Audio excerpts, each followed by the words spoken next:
והרבה לרעיון אחד יהודי ירושלים ובעולם שנים קיימו להיות. המצווה קי"ג היא שציוונו לעשות פרה אדומה, כדי שיהיה אפרים מזומן למה שיצטרך אליו לטהרת טומאת מת, כמו שזכר יתעלה, והייתה לעדת בני ישראל למשמרת. זאת אומרת, אומר לנו הרמב"ם, מצווה קי"ג היא לעשות פרה אדומה כדי שתהיה מוכנה במקרה הצורך. בכל שאר הטומאות, במקרה ויש טמא, אנחנו מגיבים.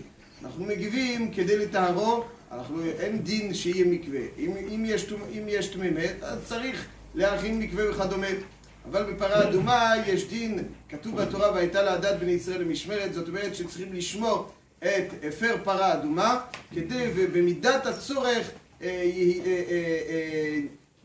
נצטרך אליה, אז נוכל לעזות על הטמא מת ממנה. זאת אומרת שכשרואים תחילת פרשת חוקת, ששם מתוארים דיני פרה אדומה, אנחנו שמים לב שבתחילת פרשת חוקת יש את כל דיני איך לעשות פרה אדומה, שצריכים להוציא אותה אל מחוץ למחנה, לשחוט אותה, לעזות אל נוכח פנהו עד מועד 7 פעמים, להכניס בה עץ ארז ואזוב ושני תולעת, לשרוף ונתן אל תוך שריפת הפרה, ואחר כך מדברים על מי שנטמא באמת, איך מתארים אותו. אבל כאילו פרה אדומה היא מנותקת במקרה שיהיה טומאת מת, צריך להכין אותה איך שלא יהיה, ואחר כך דע לך שאם יהיה טומאת מת, אחר כך אנחנו מתארים את כל הדינים. זה לא שתחילה מתחילים מנטמא בטומאת מת ואומרים טוב, כדי לתאר אותו תכין, אלא תכין, ואחר כך אם יהיה טומאת מת הוא צריך להיטהר מזה. כך מבנה הפרשה. למעשה במשנה במסכת פרה כתוב שהאפר של פרה אדומה היו צריכים לחלק אותו לשלוש חלקים.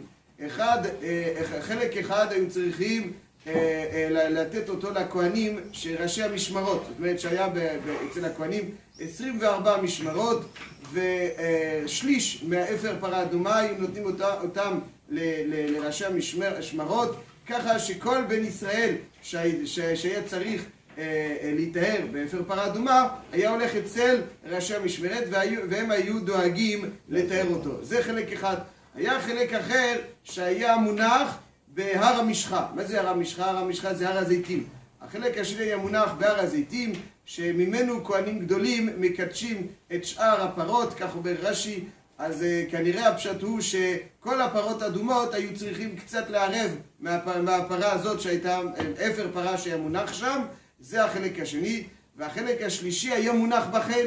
זאת אומרת שזה מקום בבית המקדש ששם היו משאירים את אפר פרה אדומה, וזה גם כתוב על זה, והייתה לעדת בני ישראל למשמרת. רואים על כל פנים פה גם כן שיש מציאות של פרה אדומה. אפר פרה אדומה היא מציאות שצריכה להיות מוכנה. זה המצווה הזאת, קי"ג, שהטהרה צריכים תמיד להקדים את הטהרה על הטומאה. צריך מציאות שראוי לטהר בתוך עם ישראל, וזה לא צריך להיות תגובה במקרה ויש טמא, טוב אנחנו נכין פרה אדומה, אלא המציאות של הטהרה הזאת בחינת להקדים רפואה למכה, זה המצווה קי"ג.